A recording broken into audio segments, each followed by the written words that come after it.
చింతపల్లి ఏరియాలో జీకేవి దగ్గర ఉన్నటువంటి మన మధు గారిని కలవడానికి వచ్చాం. ఆల్రెడీ ఇంతకుముందు మధు చెప్పాడు, ఇంతకుముందు తీసుకెళ్ళాను అనే బాగుంది. మా కస్టమర్లు అందరూ రిసీవ్ చేసుకున్నారు. అంటే అయిపోయింది కూడా స్టాకు. మళ్ళీ ఒక 50 కేజీలు తీసుకెళ్తున్నాను.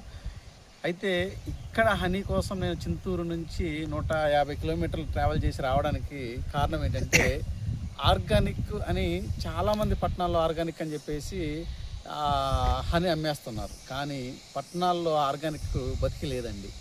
ఎక్కడుంది అంటే మన గిరిజన గూడెల్లో మాత్రమే ఆర్గానిక్ ఉంది. ఎలా అంటే ఇటువంటి పచ్చని అడవులు, కొండలు, కోనలు, ఇక్కడ హనీబీ ఎప్పుడు కూడా శబ్దానికి కానీ, గాలి కాలుష్యానికి కానీ, వాటర్ పొల్యూషన్ కానీ ఉన్న ఏరియాలో హనీబీ ఎప్పుడు కూడా తన యొక్క తేనెని పట్టుబెట్టి తన యొక్క తేనె ఉత్పత్తి చేయదండి.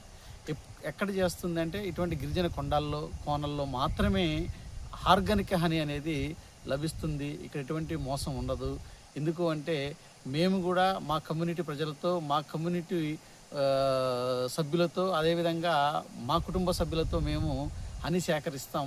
హనీ సేకరించి మా వాళ్ళు దళారులకి హనీ అమ్మి మోసపోకుండా ఆ యొక్క హనీని మన మధు గారు ఇక్కడ కలెక్షన్ పాయింట్ పెట్టి మన ట్రైబల్స్ దగ్గర నుంచి హనీ కలెక్షన్ చేసి వాళ్ళకి ఆర్థికంగా ప్లస్ అన్ని విధాలుగా సహకారం అందిస్తూ, అదేవిధంగా కస్టమర్కి కావాల్సినటువంటి స్వచ్ఛమైన తేనెని ఈ ప్రాంతం నుంచి లభిస్తుంది. ఎందుకంటే ఈ ప్రాంతంలో ఇంకా అడవులు ఇవన్నీ కూడా పచ్చగా చాలా స్వచ్ఛంగా ఉన్నాయి. కాబట్టి ఇక్కడ అడవి తేనె అనేది ఆర్గానికే దొరుకుతుంది.